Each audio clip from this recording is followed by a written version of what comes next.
Parole de Dieu quotidienne. Quand il fut châtié par Dieu, Pierre pria : « Ô Dieu, ma chair est désobéissante, et tu me châties et me juges. Je me réjouis de ton châtiment et de ton jugement. Et même si tu ne me veux pas, dans ton jugement j'aperçois ton saint et juste tempérament. Quand tu me juges, afin que d'autres puissent voir ton juste tempérament dans ton jugement, je me sens heureux.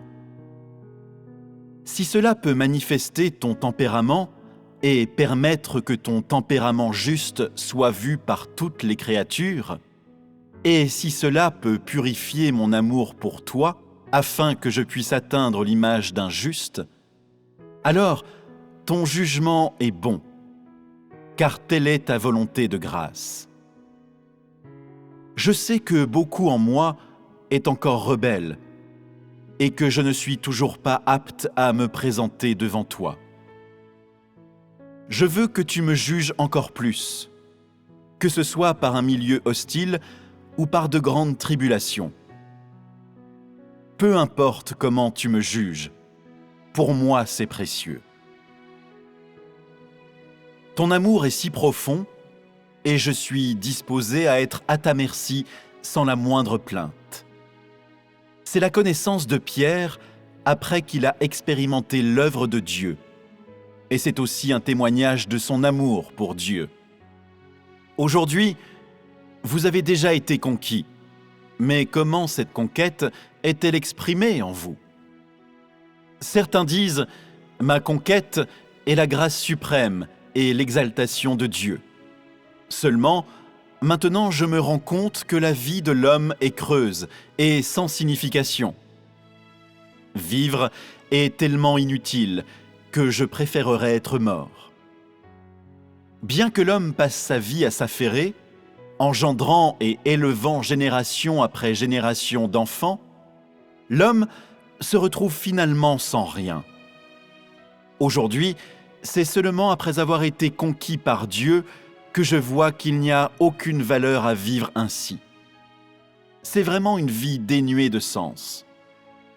Je ferais aussi bien de mourir et en finir. De telles personnes qui ont été conquises peuvent-elles être gagnées par Dieu ?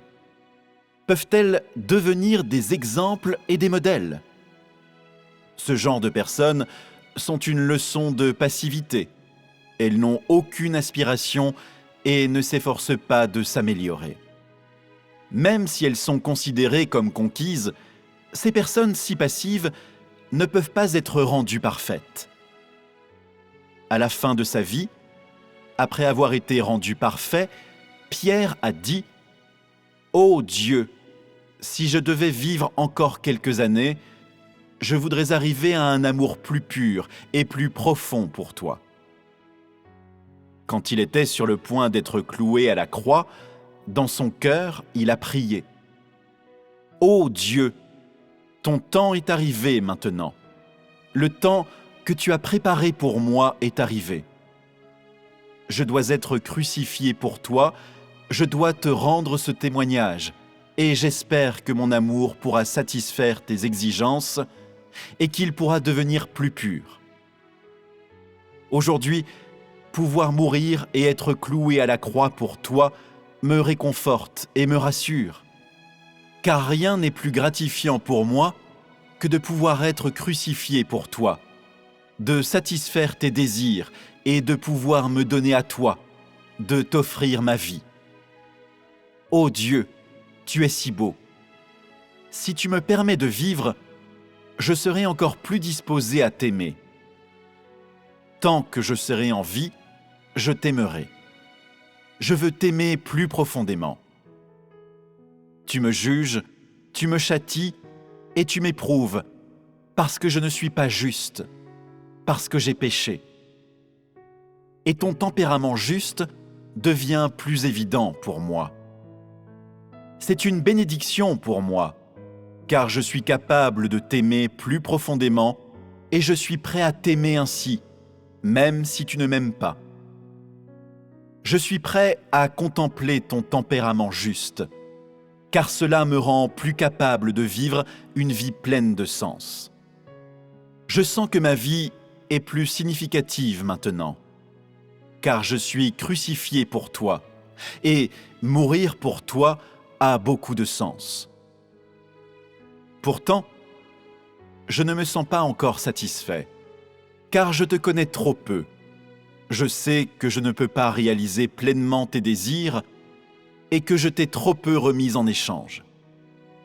Dans ma vie, j'ai été incapable de me donner entièrement à toi, j'en suis loin.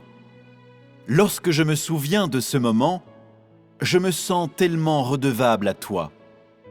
Et je n'ai que cet instant pour compenser toutes mes erreurs et tout l'amour que je ne t'ai pas donné en retour.